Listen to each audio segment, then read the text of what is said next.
You know what distinguishes cat from a rat and rat from a mat? It's a sound.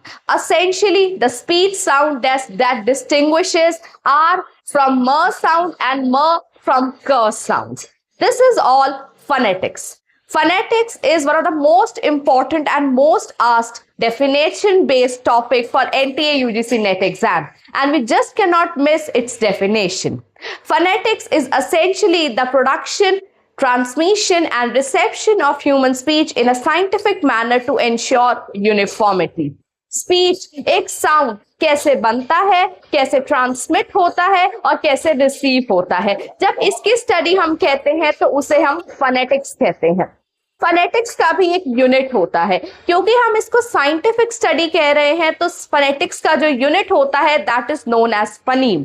And what is phoneme? In the simplest form of term, it's the minimal distinctive sound unit of a language. एक word में से जो सबसे छोटी sound आप निकाल सकते हैं। मैथ में म, ए और ट ये सबसे छोटी साउंड्स है। म अपने आप में एक कॉन्सोनेंट है, ए अपने आप में एक वॉवल है और ट कंसोनेंट है।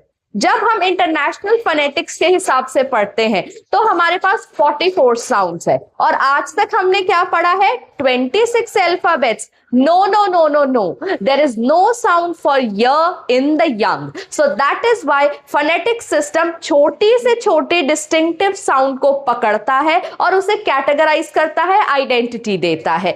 जैसे कि 26 अल्फाबेट्स हैं तो अब से हमारे पास 44 साउंड्स हैं। Out of those 44 sounds we have 20 vowel sounds and 24 consonant sounds. So phonetics जब छोटी से छोटी साउंड की स्टडी हम करते हैं उसे हम scientific study of speech sound कहते हैं। कुछ साउंड्स वॉइसलेस होती हैं, कुछ साउंड्स वॉइस होती हैं। तो इस सीरीज को हम कंटिन्यू रखेंगे।